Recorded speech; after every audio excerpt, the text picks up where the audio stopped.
ബുദ്ധിയില്ല എന്നുള്ളത് പോട്ടെ, അല്പമെങ്കിലും സൗന്ദര്യം ഉണ്ടായിരുന്നെങ്കിൽ ഏതെങ്കിലും മണ്ടന്മാരെങ്കിലും വന്ന് കെട്ടിക്കൊണ്ടുപോയി. കുറുമ്പ് കുറച്ച് കൂടുന്നുണ്ട് കേട്ടാ. അതെയോ? ആ, ഞാൻ മോളെ കാണാൻ കാത്തിരിക്കായിരുന്നു. വരും.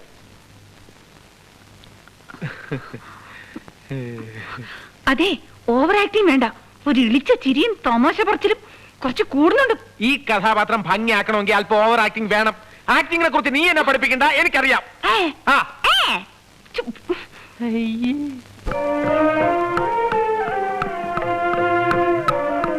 ഇതെല്ലാം ഇന്ദുവിന് അവകാശപ്പെട്ടത്. മോൻ നോക്കണ്ട, മോനുണ്ട് എന്റെ വക ഒരു സമ്മാനം. മുതുമുത്തശ്ശന്മാരെ കാലം മുതലൊക്കെ ഈ തറവാടിന്റെ ഐശ്വര്യ ഈ പുലിനാഗം കെട്ടിച്ച മാല. ഇത് ഇന്ന് മുതൽ വിശ്വന്റെ കഴുത്തി കിടക്കട്ടെ. ധാരാളം സ്വർണ്ണമാലകള് എനിക്ക് സ്വന്തമായിട്ട് വേറെ ഉണ്ടെങ്കിലും ഇതിന് ഞാനൊരു സെന്റിമെന്റൽ വിലയാ കൽപ്പിക്കുന്നു മുത്തശ്ശി. ഇപ്പോ എന്നെ കണ്ടാൽ കൊച്ചി രാജകുടുംബത്തിലെ കൊച്ചു തമ്പുരാനെ പോലെയുണ്ട് അല്ലേ മുത്തശ്ശി? അയ്യോ മുത്തശ്ശി, എന്താ ഈ കാണിച്ചേ? ചേട്ടന്റെ കഴുത്തിലാണോ ഇത്ര വില കൂടിയ മാലയൊക്കെ ഇട്ടു കൊടുക്കുന്നത്? ഈ തറവാടിന്റെ ഐശ്വര്യം നഷ്ടപ്പെട്ടത് തന്നെ. അതെന്താ മോളെ നീ അങ്ങനെ പറഞ്ഞേ? ഞങ്ങളുടെ തറവാട്ടുകാർക്ക് പാരമ്പര്യമായിട്ട് ഒരു കുഴപ്പമുണ്ട്.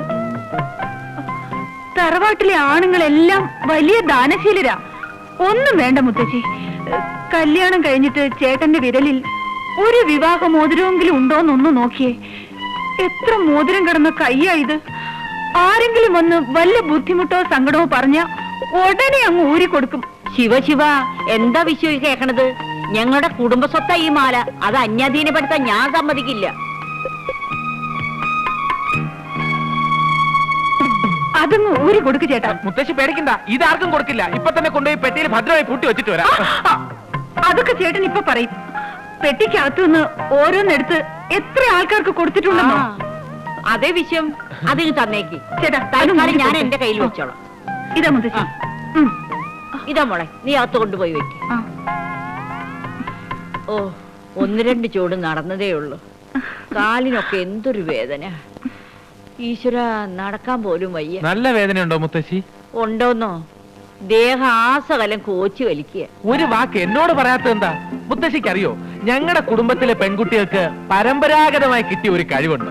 അവരുടെ കൈ കൊണ്ടൊന്ന് തൊട്ടാ മതി, ഏത് വേദനയും പമ്പ കിടക്കും. പ്രത്യേകിച്ചും ഈ തലമുറയിൽ എവളുടെ കൈപ്പുണ്യം ഒന്ന് വേറെ തന്നെയാ. തടവി കൊടുക്കൂലേ? വേണ്ട കുട്ടി, കുട്ടി ഇതൊന്നും ചെയ്യണ്ട. അതൊക്കെ ഞാൻ ഗുരുക്കളെ കൊണ്ട് ചെയ്യിച്ചു. അതിന്റെ ആവശ്യം എന്താ? നമ്മുടെ മുത്തശ്ശിയെ പോലെയല്ലേ ഈ മുത്തശ്ശിയും. തടവി കൊടുക്ക. എവളുടെ ഒരു സ്പെഷ്യൽ സ്റ്റൈലുണ്ട്, അതൊന്ന് കാണണം. വീണയിൽ ഇങ്ങനെ വിരലോടിക്കുന്ന പോലെ ഇരിക്കും. കണ്ടോ? ആത്മാർത്ഥ കണ്ടോ? ഓ, എന്തൊരു ആശ്വാസം മോളെ. വരുമോനെ, പണ്ട് മുതൽക്കേ ഈ തറവാട്ടില് ഒരു വിവാഹം നടന്നാൽ അവരാദ്യമായി ഒന്നിച്ച് കഴിയുന്ന ഒരു മുറിയുണ്ട് ഇവിടെ. അതിന്ന് നിങ്ങൾക്ക് വേണ്ടി ഞാൻ ഒരുക്കിയിരിക്കുകയാണ്. എന്നെ സംബന്ധിച്ചിടത്തോളം നിങ്ങളുടെ വിവാഹവും ആദ്യ രാത്രിയും എല്ലാം ഇന്ന്.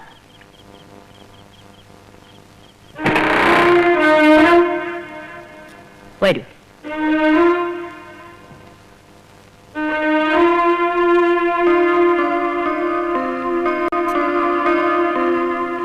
മുത്തശ്ശി,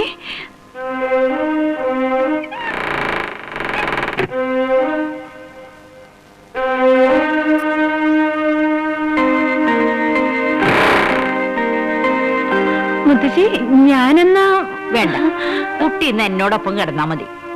നേരത്തെ കുട്ടി എന്റെ കാല് ഒഴിഞ്ഞു തന്നപ്പോ എന്തൊരു ആശ്വാസമായിരുന്നു. ഇന്ന് രാത്രി കുട്ടി എന്റെ ദേഹ ആസകലൊന്ന് ഒഴിഞ്ഞു തരണം.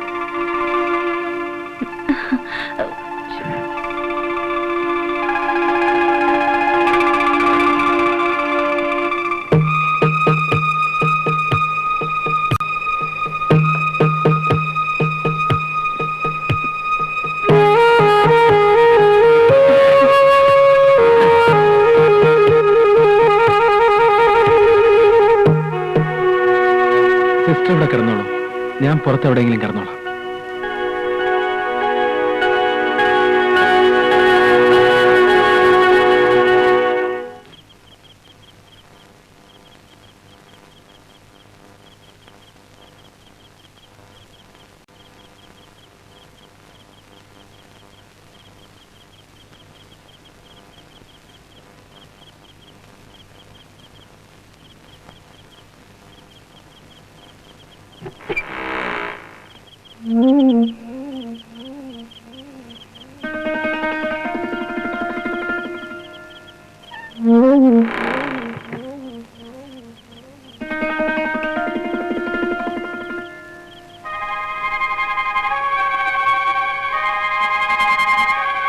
എന്തോ എന്തോ കഥ ഓർക്ക് അയാളൊക്കെ പുറത്തിറക്കി വിട്. അയാൾ പോയി. അയാൾ അപ്പോഴേ പോയി. അമ്മേ.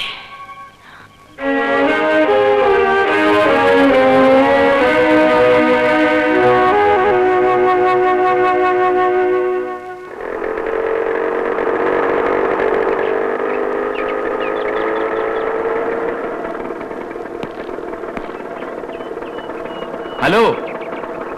ആ, എന്തൊക്കെയുണ്ട് ഉറുപ്പേട്ടാ? ശരി, അപ്പൊ വൈകിട്ട് കാണാം. ഓ, ഞാൻ കുറച്ച് ദിവസം കൂടി ഇല്ലായിരുന്നു. ഒന്ന് മദ്രാസ് വരെ പോയിരുന്നു. ഞാനൊന്ന് അങ്ങോട്ട് ചെല്ലട്ടെ. അവിടെങ്ങും ആരുമില്ല. ഇന്നലെ പോയതാ, ഇതുവരെ മടങ്ങിയെത്തിയിട്ടില്ല. ആരുമില്ലേ? ആ, എങ്ങോട്ട് പോകണമെന്ന് വല്ലതും പറഞ്ഞു? ആ, മുത്തശ്ശിക്ക് സുഖമില്ലെന്നോ സീരിയസ് ആണെന്നൊക്കെ പറയുന്നത് കേട്ടു. പറയുമ്പോ വിഷുവിന് വേറൊന്നും തോന്നരുത്. കുറച്ച് ദിവസമായി ഇവിടെ നടക്കുന്ന കാര്യങ്ങളൊക്കെ അല്പം പെശക. നിങ്ങളുടെ വീടിന്റെ മുൻപിലുള്ള മുറിയിലെ ഏതോ ഒരു അലവലാതിയെ കയറ്റി താമസിപ്പിച്ചിരിക്കുക. കണ്ടാലേ അറിയാം അവൻ ആള് ശരിയല്ലെന്ന്. ഇപ്പൊ അവനെയും കുട്ടിയാ നാട്ടിൽ പോയിരിക്കുന്നത്. നാട്ടുകാർ പലതും പറഞ്ഞു തുടങ്ങിയിട്ടുണ്ട്. ഇക്കണക്കിനാണെങ്കിൽ നിങ്ങൾ എനിക്ക് വീട് ഒഴിഞ്ഞു തരേണ്ടി വരും. നിങ്ങൾ ആള് ഡീസന്റ് ആണെന്ന് തോന്നിയതുകൊണ്ടാ ഞാൻ വീട് വാടകയ്ക്ക് തന്നു. ഇത്തരം ചുറ്റിക്കളികൾക്ക് വീട് വാടകയ്ക്ക് തരാൻ എനിക്ക് ബുദ്ധിമുട്ടുണ്ട്.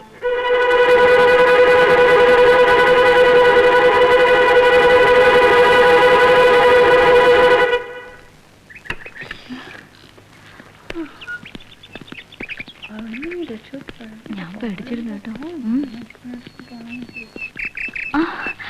വിശ്വേട്ടനോ? ഇതെപ്പോ വന്നു? വിശ്വ, ഇത് ഉണ്ണികൃഷ്ണനാണ്. നമ്മൾ തമ്മില് നിങ്ങൾ അകത്ത് പോ. എനിക്ക് ഇയാളോട് അല്പം പേഴ്സണൽ ആയിട്ട് സംസാരിക്കാനുണ്ട്. ചെല്ലേ. നല്ല ആളാ. ഇതെവിടെയായിരുന്നു ടൂറ്? ഭർത്താവ് എന്നൊക്കെ പറഞ്ഞാൽ കുറച്ചുകൂടെ ഉത്തരവാദിത്തങ്ങളൊക്കെ വേണം. ഞാനിവിടെ ഇല്ലാതെ കാണായിരുന്നു. ഒരു ആൾമാറാട്ടം നടത്തിയാണെങ്കിലും നിങ്ങൾ ഇവിടെ ഇല്ലാത്തതിന്റെ കുറവ് ആരും അറിയാത്ത രീതിയിൽ ഞാൻ മാനേജ് ചെയ്തിട്ടുണ്ട്. ആച്ചാ,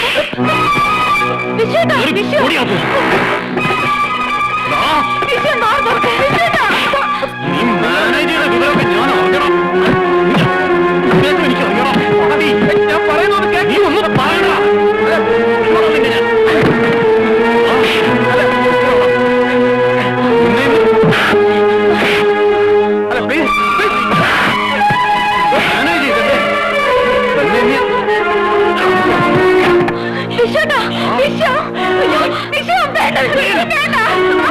ഇനി പഠിക്കാതെ നിങ്ങൾ കാലുകുത്തി കൊല്ലുവാ.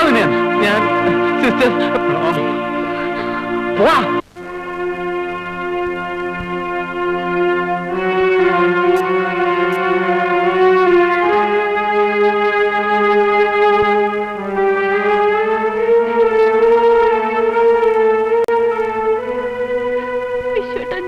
മതി, കൂടുതലൊന്നും പറയണമെന്നില്ല.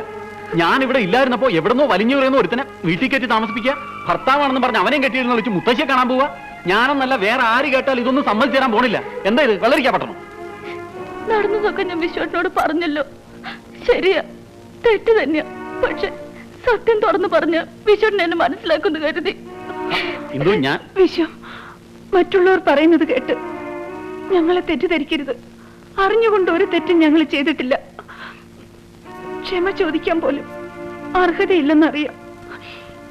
എന്നാലും അതല്ല,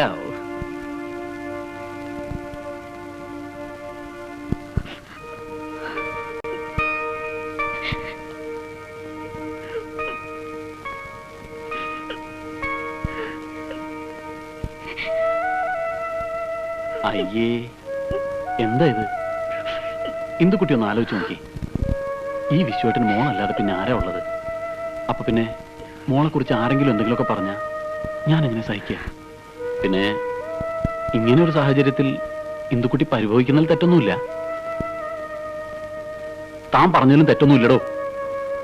ചുരുക്കി പറഞ്ഞ നിങ്ങളുടെ രണ്ടുപേരുടെയും ഭാഗത്തും ഒരു തെറ്റുമില്ല.